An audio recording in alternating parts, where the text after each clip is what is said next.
Je m'appelle Gloria Lutz, et j'ai 30 ans.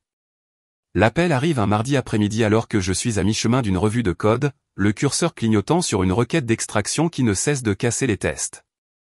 Mon téléphone vibre sur mon bureau. Ashley encore. 3e jour de suite. 3e fois.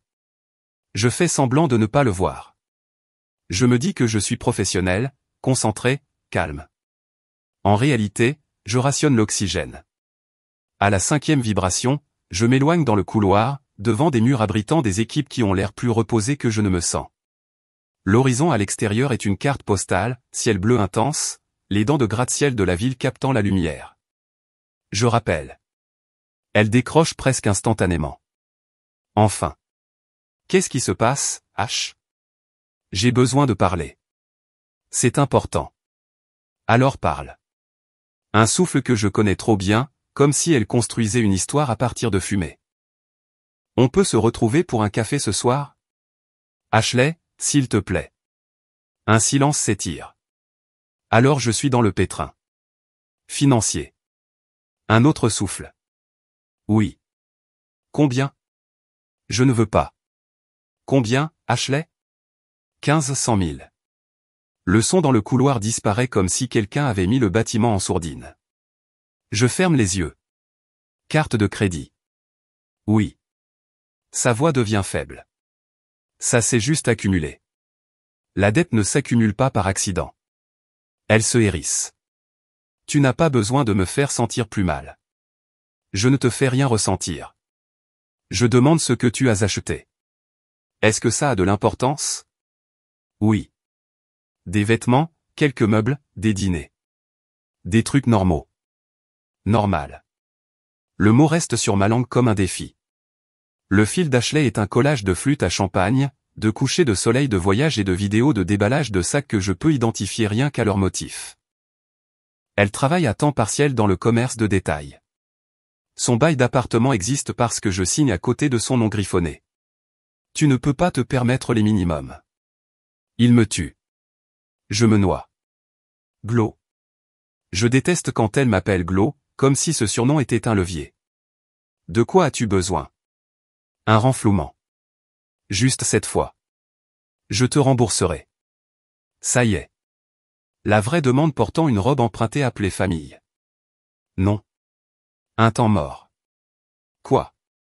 Non, je ne vais pas payer ta dette de carte de crédit. Mais je suis ta sœur. Et c'est pourquoi j'ai co-signé ton appartement et ta voiture et que j'ai aidé juste cette fois déjà 3 fois. Ce n'est pas une urgence. C'est un schéma. Je n'arrive pas à croire que tu sois comme ça. Comme quoi?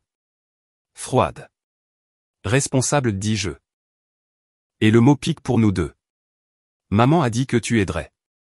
Maman n'a pas le droit de dépenser mon argent. Alors tu vas juste me regarder galérer? Cette phrase, celle qui essaie de transformer le refus en cruauté.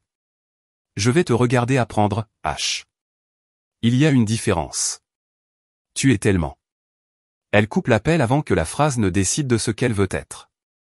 Je reste là, mon téléphone refroidissant dans ma paume. Je sais que ce n'est pas fini. Ça ne l'est jamais. De retour à mon bureau, je relance le monde et me perds dans la logique. Après le travail, je prépare le dîner. Le texto de ma mère attend comme un fil de détente. Ashley dit, tu as refusé. Appelle-moi. On doit parler. Je n'appelle pas. Je fais la vaisselle, réponds à des emails tardifs, lance une compilation. À 8 heures du matin le lendemain, maman appelle. Messagerie vocale. 8h15 messagerie vocale. 8h30 messagerie vocale.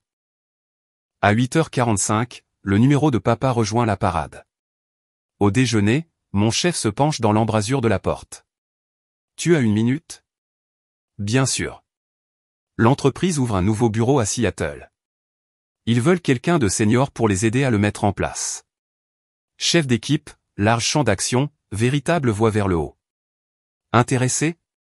Seattle. 4800 km entre moi et chaque obligation à laquelle je n'ai jamais consenti. Quand aurait-il besoin de quelqu'un? Le mois prochain, package de déménagement, augmentation significative. J'y pense pendant exactement 3 secondes. Oui, Je suis intéressé. Je vais organiser l'entretien pour demain. Ce soir-là, je fais les calculs. Coût de la vie, quartier, distance. Ça ressemble à la liberté sur une carte. Quand je désactive ne pas déranger, mon téléphone crache 43 notifications. Je fais défiler sans lire et je supprime. Puis maman appelle, et pour des raisons que je ne comprends pas avant plus tard, je réponds. Ne quoi moi? Elle claque. On essaie de te joindre toute la journée. Je travaillais. Ta sœur est en crise, et tu travailles. Ashley a fait des choix. Elle veut que je les paie. Elle se noie dans les dettes. Elle a créé en achetant des choses qu'elle ne pouvait pas se permettre. Ce n'est pas se noyer. C'est des conséquences. Tu es sa sœur, et elle est adulte. Elle a besoin de 15 000. Elle a besoin de vendre ses sacs, d'annuler ses abonnements, d'arrêter de manger au restaurant et de se débrouiller. On n'a pas ce genre d'argent. Moi non plus. Tu travailles dans la technologie. Tu gagnes bien ta vie. Ça y est. La constitution familiale silencieuse. Mon revenu est notre fonds d'urgence. Je gagne bien ma vie parce que je travaille dur, et je me dis, non, ça n'en fait pas un bien commun. Alors tu vas la laisser souffrir? Je vais la laisser gérer sa vie comme j'ai géré la mienne depuis que j'ai 18 ans. C'est différent, dit maman, sa voix devenant hivernale. Tu n'as jamais eu besoin d'aide. J'ai eu besoin de beaucoup d'aide. Je ne l'ai juste pas eu. Le silence s'allonge. C'est ta réponse définitive. Oui. Très bien. Alors ne sois pas surprise si cette famille continue sans toi. Elle raccroche, et le plafond de mon appartement s'élargit, et je réalise que je peux respirer. L'entretien le lendemain se passe bien et clairement. Ils font une offre à 15 heures. J'accepte à 15h01. Je donne mon préavis. Je commence une liste, les services publics à annuler, les adresses à changer, les paiements automatiques à supprimer. Je ne le dis pas à ma famille. Pendant une semaine, tout est calme. Trop calme. L'air avant un orage. Le 8e jour, Ashley appelle depuis un numéro que je ne reconnais pas. Quoi? Je réponds, parce que j'ai épuisé tous les meubles à disposer autour de cette conversation. Ils vont l'envoyer au recouvrement, puis faire des paiements. Je ne peux pas. Alors vends tes affaires. Trouve un deuxième emploi. Fais ce que les adultes font. Tu as changé. Non, j'ai arrêté de te faciliter la tâche. Je vais tout perdre. Alors tu reconstruis. Tu vas juste nous regarder galérer. Ça y est encore. Le mythe selon lequel je lui fais quelque chose en ne défaisant pas ce qu'elle a fait. Je t'ai aidé plusieurs fois. Chaque fois, c'était la dernière fois. Ça s'arrête maintenant. C'est différent. C'est toujours différent. Et c'est toujours mon argent. Silence. Puis elle dit, d'une voix petite et stupéfaite, « Qu'est-ce que tu vas faire? » Je déménage à Seattle dans 3 semaines. Tu t'enfuis. Je me choisis moi-même. Maman va péter les plombs. Elle peut survivre à la déception. S'il te plaît, je t'en supplie, juste cette fois. Non, Ashley. Je suis ta sœur, pas ton distributeur automatique. Je raccroche. Je bloque son numéro. Puis je bloque mes parents. Pas par rage, mais pour créer une poche de calme assez grande pour changer ma vie à l'intérieur.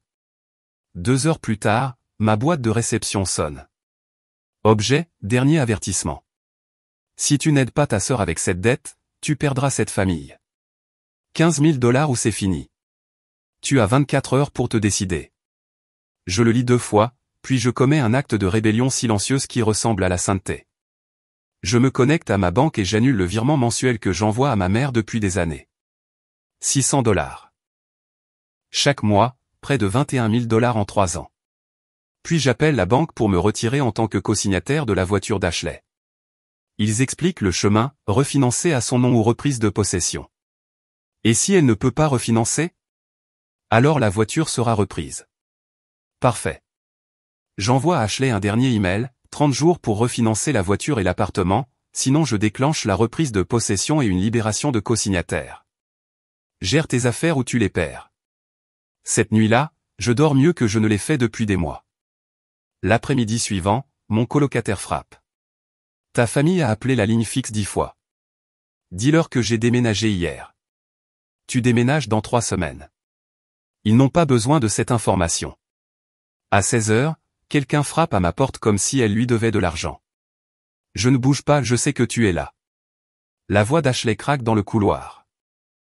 20 minutes de coup plus tard, Madame Chin du 3B lui dit qu'elle appellera la police. Ashley lance une dernière promesse par-dessus son épaule, tu vas le regretter. Je ne le regrette pas. Cette nuit-là, j'ai rallumé mon téléphone parce que la curiosité est un muscle qui gagne parfois. 63 notifications. De la supplication à la colère, en passant par le marchandage et les menaces.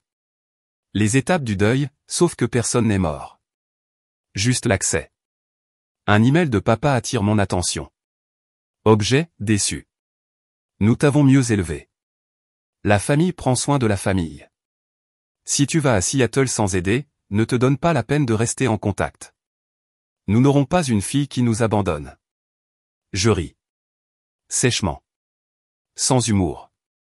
Quand j'ai eu besoin d'aide pour l'université, il n'y en avait pas. Quand Ashley a eu besoin d'une voiture, j'étais là, stylo en main. Quand j'ai déménagé, j'ai acheté mes propres meubles avec une carte de crédit que j'ai payée moi-même. Ils dépendent de moi depuis que j'ai eu mon premier vrai emploi, et je suis le méchant parce que j'arrête. Je commence la libération de cosignataires pour l'appartement. Le bureau de gestion m'informe qu'il examinera les revenus et le crédit d'Ashley. Si elle n'est pas admissible, elle aura besoin d'un autre cosignataire ou d'un nouvel endroit. Démarrer les deux processus, dis-je. Cela aura un impact significatif sur l'emprunteur principal, prévient doucement le représentant. Je suis consciente. À minuit, mon téléphone affiche 41 appels manqués. Je le pose face contre terre et dors à travers la tempête. Le matin arrive propre. La lumière glissant sur les cartons de déménagement empilés, étiquetés avec une précision que ma vie n'a jamais obtenue de personne d'autre que moi, cuisine, bureau, don. Il y a un calme dans l'appartement qui ressemble au moment avant le départ, quand un avion est immobile et que la piste est longue, et qu'on peut presque imaginer une fin différente. Quelque part au-delà de la ligne d'horizon de cette semaine, il y a une ville de collines et de pluie et un homme que je n'ai pas encore rencontré qui n'aura pas besoin d'être sauvé, de cosignataire ou d'histoire. Il y aura un jour où mon téléphone sonnera, et ce ne sera pas une sirène, mais une invitation. Mais d'abord, je dois partir. Je me réveille avant le lever du soleil le lendemain matin, le cœur battant comme si j'étais déjà en retard pour quelque chose. Pas pour le travail, pas pour un vol, juste pour m'échapper. Les cartons se dressent comme des témoins silencieux autour de mon appartement, chacun étiqueté au marqueur noir dans une écriture soignée, cuisine, bureau, don, stockage. Je ne mets pas de musique. Le silence me semble plus sûr que des paroles pour le moment. À midi, j'ai annulé tous les prélèvements automatiques liés à ma famille. Le forfait téléphonique commun est supprimé. Le virement mensuel de $600 vers le fonds de la maison de maman est mort. Les comptes de streaming dont Ashley profite? Changer les mots de passe. Une sorte de paix tranquille s'installe, comme nettoyer une blessure après des années à faire semblant qu'elle ne faisait pas mal. Mais la paix ne dure jamais longtemps dans ma famille. À 14 heures, mon téléphone explose à nouveau. 47 appels manqués, 20 textos, 6 messages vocaux, chacun provenant d'une étape différente de la guerre émotionnelle. Maman, je t'ai mieux élevé que ça. Papa, on ne tourne pas le dos à sa famille. Ashley, tu vas vraiment me laisser perdre mon appartement? Maman encore, tu étais une si bonne fille. Ashley encore. J'espère que tu te sens bien de me regarder galérer. Je fais défiler, sans lire, juste en reconnaissant les schémas, supplication, culpabilité, rage, silence, puis répétition. À 16 heures, on frappe à ma porte. Pas le genre poli, le genre qui frappe et qui fait vibrer les cadres photos. Mon colocataire sort la tête de sa chambre. Gloria, n'ouvre pas, il a l'air mal à l'aise. C'est Ashley, je termine pour lui. À travers la porte, sa voix craque. Je sais que tu es là. On doit parler. Non, tu dois apprendre, je me murmure à moi-même. Après 20 minutes de cris, notre voisine, la gentille vieille Madame Chin du 3B, s'avance dans le couloir. Jeune fille, arrête le bruit ou j'appelle la police. Ashley riposte, c'est entre moi et ma sœur. Madame Chin ne bronche pas, je me fiche que ce soit entre toi et le pape. Tais-toi ou sors. Silence. Puis le cliquetis des talons d'Ashley qui s'éloigne, suivi d'un dernier cri qui résonne dans le couloir, « Tu vas le regretter, Gloria. » Mon colocataire expire. Oh, elle est intense. Elle panique, dis-je. La réalité a enfin frappé. Je passe cette nuit à tout vérifier, baux, comptes, documents de prêt. J'appelle même à nouveau la société de prêt automobile. Une fois que l'avis de refinancement est envoyé, quel est le calendrier ? 30 jours, dit la représentante. Si elle n'est pas admissible, la reprise de possession démarre automatiquement. Je hoche la tête même si elle ne peut pas me voir. Envoyer l'avis. Clique une encre de moins. À minuit, ma boîte de réception se remplit à nouveau. Des emails de mes parents, chacun plus en colère que le précédent. Je n'en ouvre aucun. J'en ai fini d'être leur service clientèle pour les mauvaises décisions. Au lieu de cela, je remplis un autre carton, puis un autre. Chaque article que j'emballe, chaque assiette, chaque cadre photo, ressemble à une déclaration, ça reste à moi. 2 jours plus tard, ma responsable m'appelle dans son bureau. Le déménagement est officiellement approuvé. Tu commenceras à Seattle le mois prochain. Un soulagement m'envahit si vite que je me sens presque étourdi. Merci. Vraiment, tu l'as mérité, Gloria. Nouvelle ville, nouveau titre, nouveau salaire, nouvelle vie. Je rentre chez moi et je commence à vendre des meubles en ligne. Mon téléphone vibre avec des offres d'étrangers et avec plus de textos de personnes qui devraient me sembler être de la famille, mais ce n'est pas le cas. Tu ne peux pas simplement nous abandonner. La voiture d'Ashley a reçu un avis. Qu'est-ce que tu as fait ? Ton père et moi n'arrivons pas à croire la personne que tu es devenue. Je les supprime tous. Mais il y a un message que je ne supprime pas. Un simple texto de papa qui dit « Tu penses donner une leçon à ta sœur, mais tout ce que tu fais, c'est brûler des ponts que tu ne reconstruiras jamais. » Je regarde celui-là pendant longtemps parce qu'une partie de moi sait qu'il a à moitié raison. Certains ponts doivent brûler pour que personne ne revienne avec des bagages qu'ils refusent de porter eux-mêmes. Une semaine passe. Mon appartement se vide. Je commence à me sentir plus légère, presque euphorique. Mais ma famille n'abandonne pas facilement. À 9h du matin dimanche matin, mon téléphone s'allume avec un email. Objet, dernière chance. Nous venons demain matin à 9h pour te ramener à la raison. Si tu n'es pas là, tu n'es plus notre fille. Ashley a besoin de cet argent. Tu l'as. Fin de la discussion. Je le lis 2 fois. Le calme est une eau stagnante. Puis je jette un coup d'œil à mon horloge. 23h. Le camion est déjà réservé pour l'aube. S'ils prévoient de venir à 9h, ils trouveront un appartement vide. Je ferme le dernier carton avec du ruban adhésif et j'écris fragile sur le dessus. Peut-être que je m'étiquette moi-même. Lundi, 5h du matin. Je me réveille avant le réveil, le cœur stable. Mon colocataire m'aide à charger les cartons dans le camion de déménagement que j'ai loué. La ville dort encore, grise et douce sur les bords. Quand pars-tu ? Demande-t-il. Maintenant ils savent. Ils le découvriront bientôt. À 6h du matin, je lui tends mes clés et jette un dernier coup d'œil autour de l'appartement.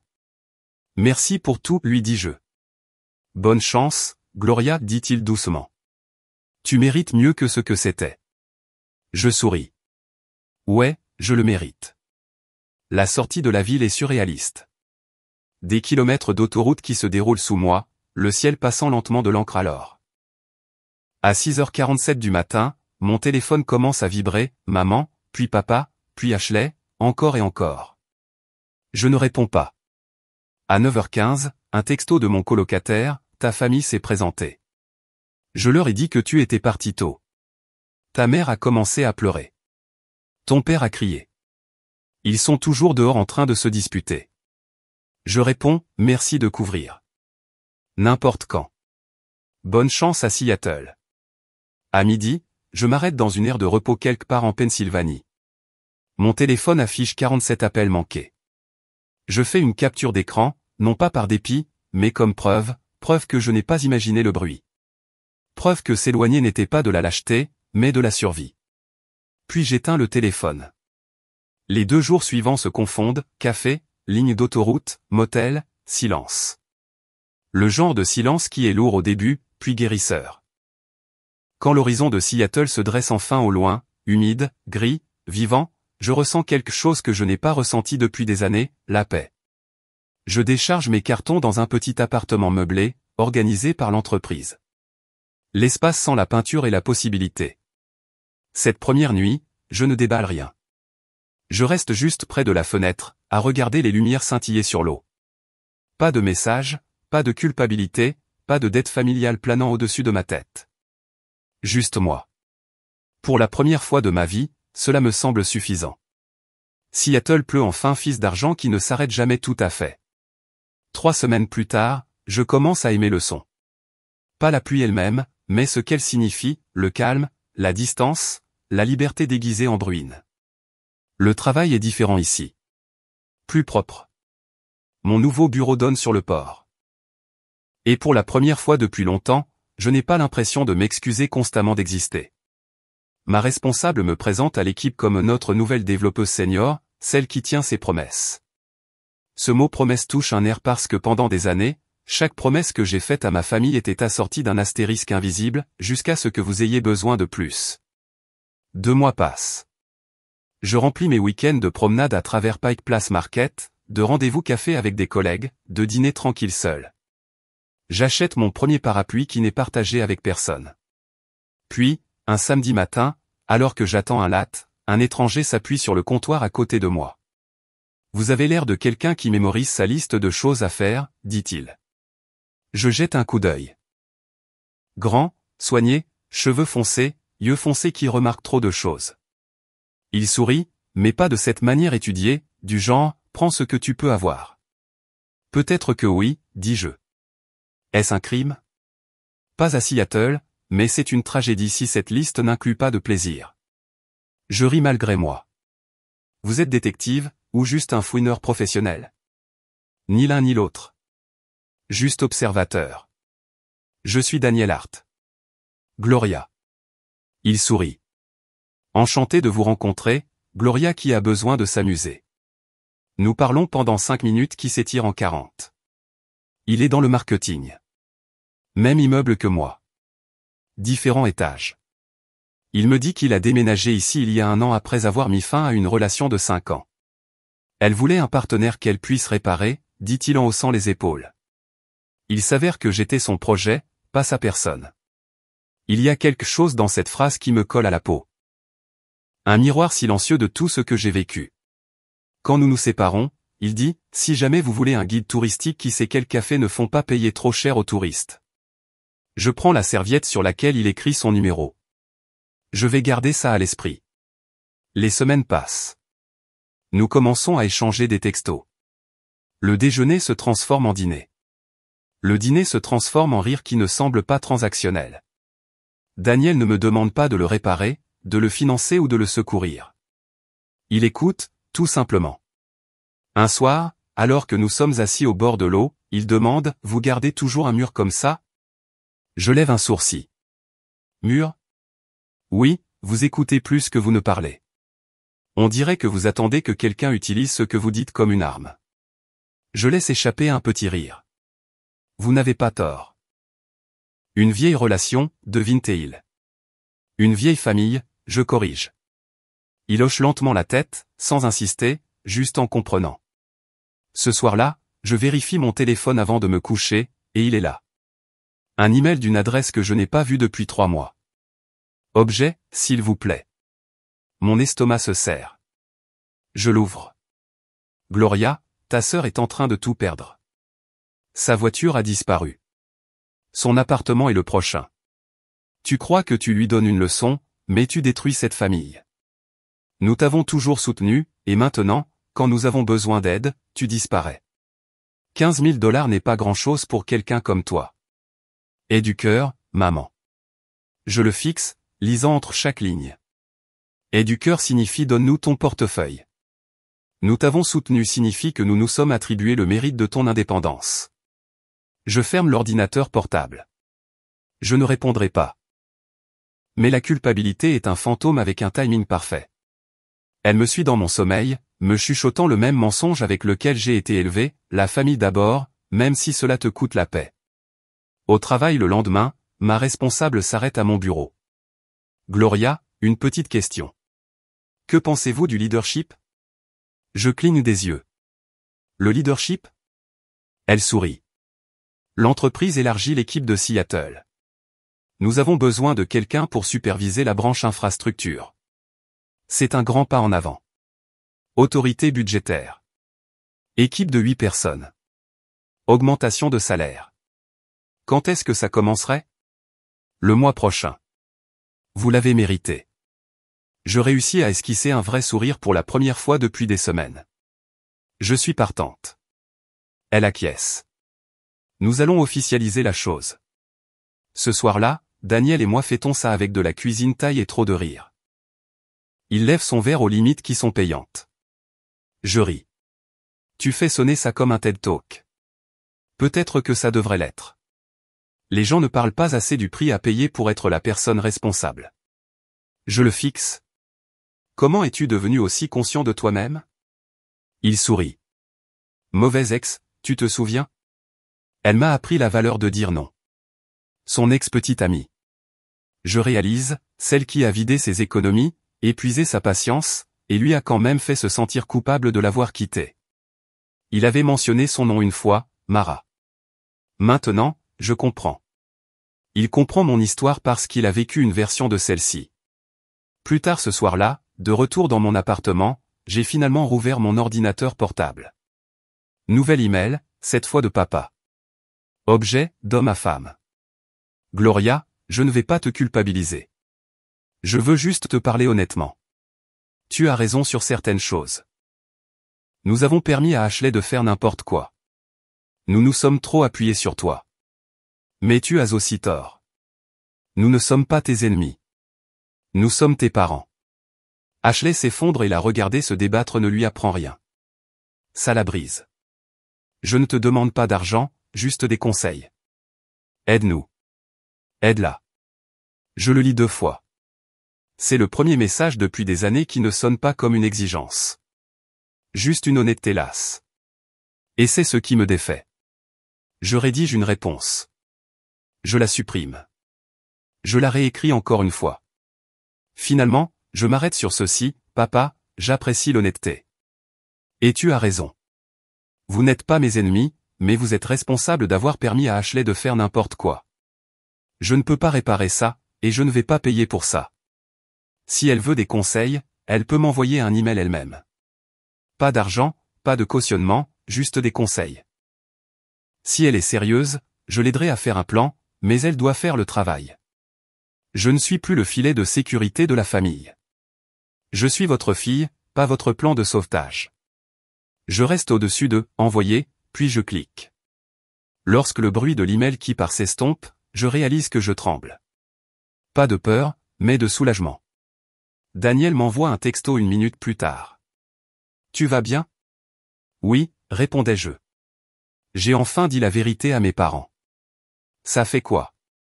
Comme si je prenais ma première vraie respiration.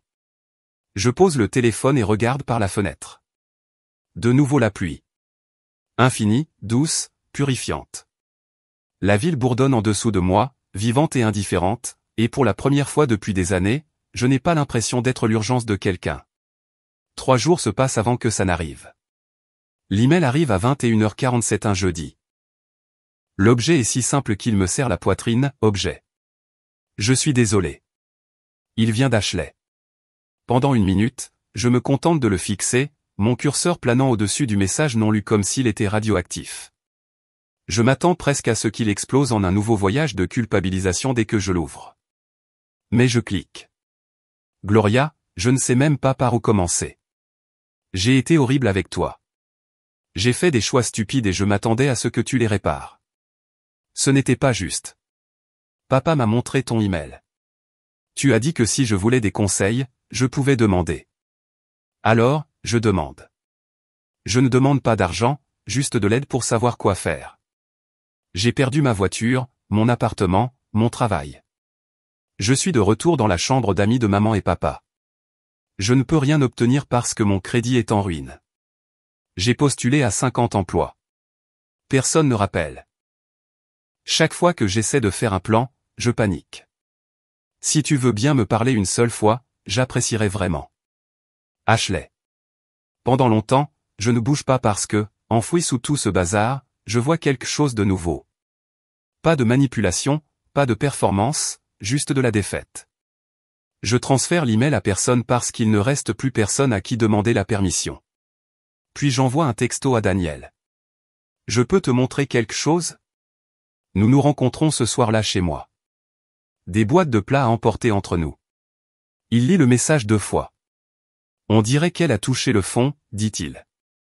Ou qu'elle a appris le scénario qui me fait céder. Il me regarde attentivement. Laquelle crois-tu que c'est? Je ne réponds pas tout de suite. Peut-être les deux. Il se penche en arrière. Tu pourrais toujours fixer des règles. Des conseils seulement. Pas d'argent. Tu l'as déjà fait une fois. J'acquiesce lentement. Des limites et des conditions. Comme des roulettes d'entraînement. Exactement. Tu n'es pas obligé de lui faire confiance. Juste une chance de la gagner.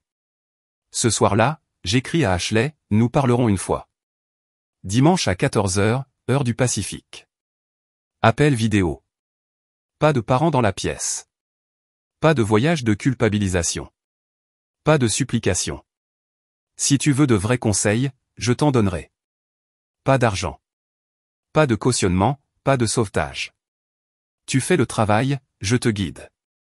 Si tu es sérieuse, sois là à l'heure, Gloria. Elle répond dans l'heure. Je serai là. Merci. Le dimanche arrive avec la pluie, celle qui adoucit tout en gris. À exactement 14h, l'écran de mon ordinateur portable s'allume avec un appel entrant.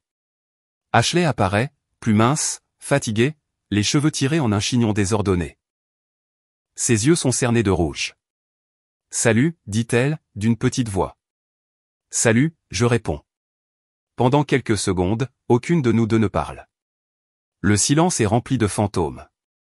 Puis je demande, d'accord, où en es-tu en ce moment?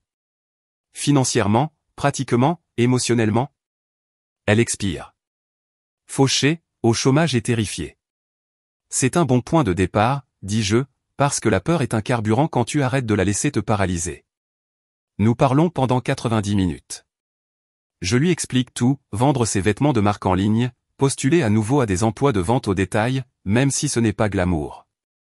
Appeler ces sociétés de cartes de crédit pour mettre en place des plans de paiement au lieu de les éviter. Déménager dans une maison partagée au lieu d'un appartement qu'elle ne peut pas se permettre. Prendre un abonnement de bus au lieu de s'inquiéter d'une nouvelle voiture. Elle écoute, note des choses. Plus elle parle, plus je vois les fissures de l'humilité remplacer l'ancienne arrogance. Ça va prendre des années, murmure-t-elle vers la fin. Oui, dis-je, ça va prendre des années. Je ne sais pas si je peux. Tu peux. Tu ne peux juste plus le faire facilement. Sa lèvre tremble. Pourquoi m'aides-tu après tout ce qui s'est passé? Parce que tu as demandé des conseils, pas de l'argent, dis-je doucement. Et parce que je ne veux pas te voir échouer, mais je ne ferai pas le travail à ta place. Ashley hoche lentement la tête.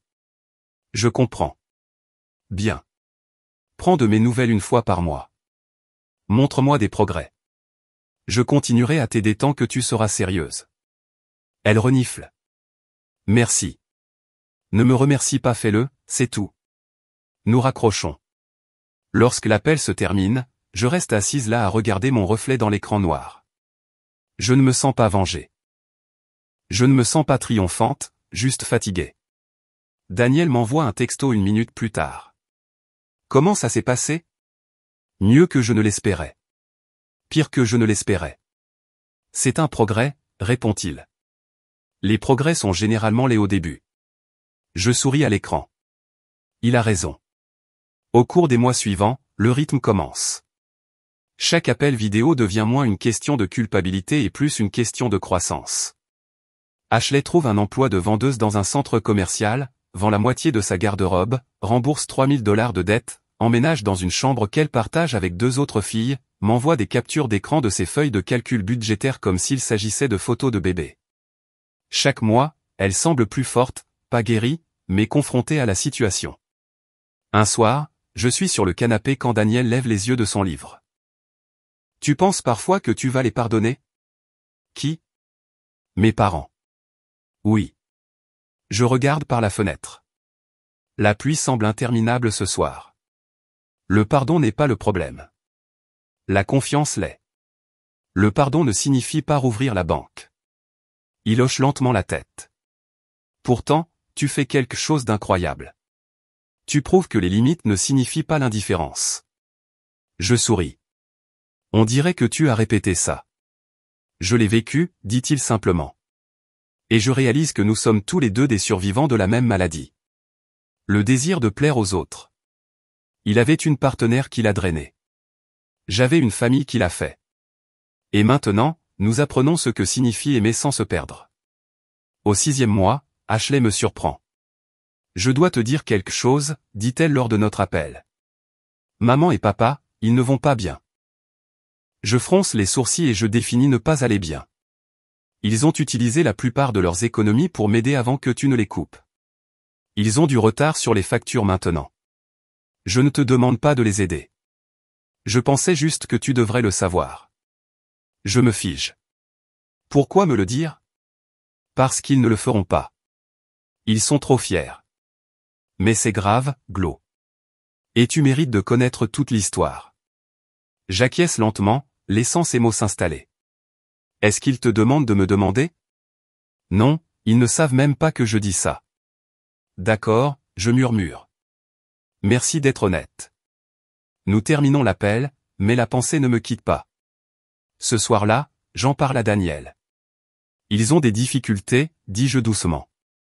Il écoute, pose son verre et une partie de moi a envie d'aider. L'autre partie se souvient de tout ce qu'ils ont dit quand je ne l'ai pas fait. Il se penche en avant. Aider et permettre ne sont pas la même chose. Peut-être que tu peux faire ce que tu as fait pour Ashley. Des conseils, pas d'argent.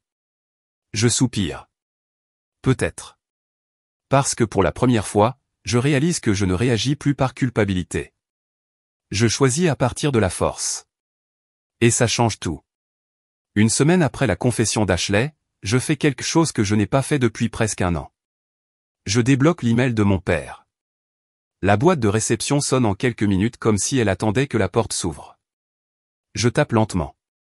Papa, Ashley m'a dit que toi et maman avaient des difficultés financières. Je n'offre pas d'argent, mais je peux offrir des conseils. Les mêmes conditions que je lui ai données. Un appel vidéo. Pas de voyage de culpabilisation.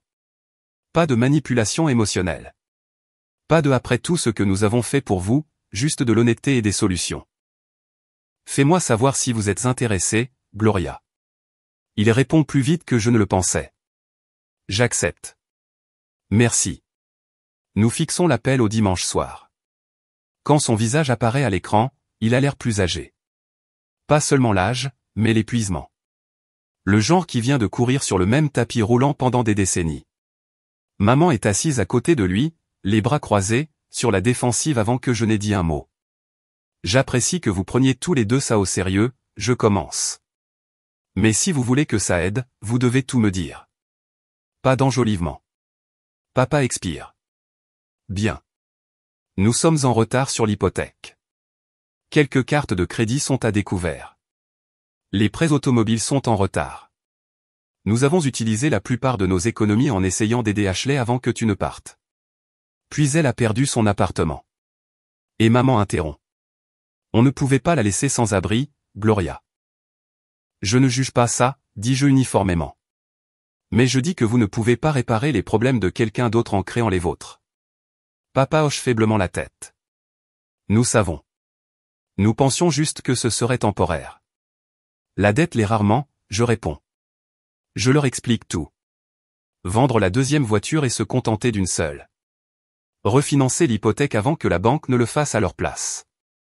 Annuler tous les services de streaming, les abonnements et les dépenses inutiles. Plus de sorties au restaurant.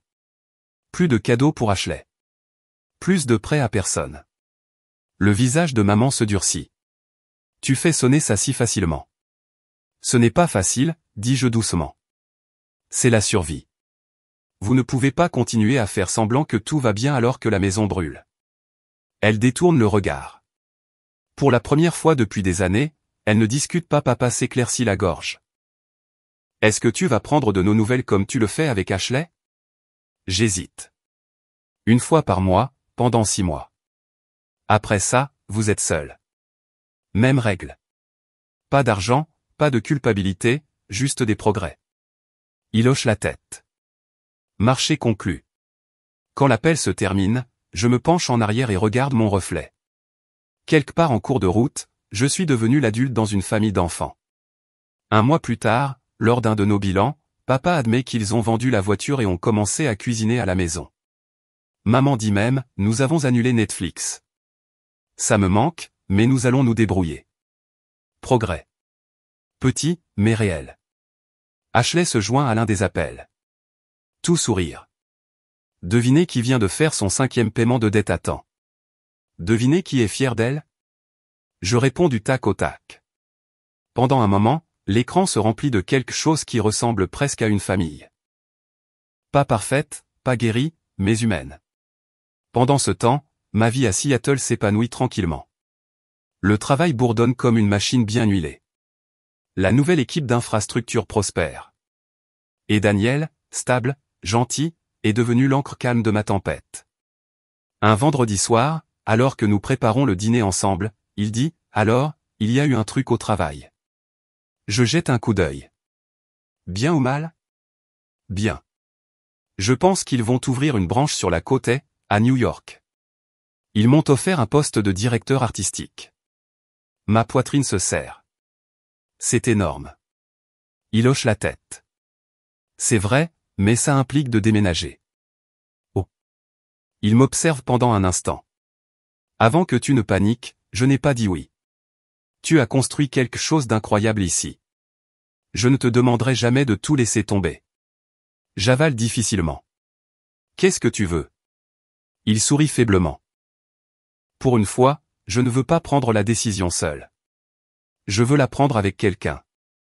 Ces mots se posent dans l'air entre nous. Doux mais lourd.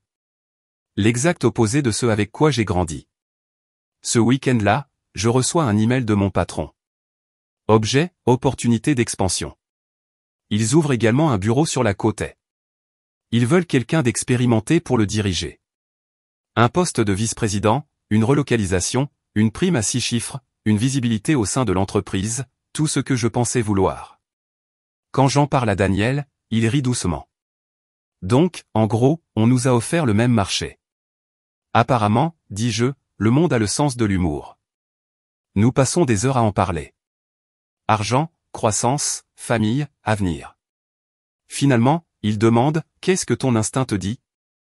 Mon instinct me dit, je suis enfin heureuse, et je ne veux pas échanger ça contre un statut.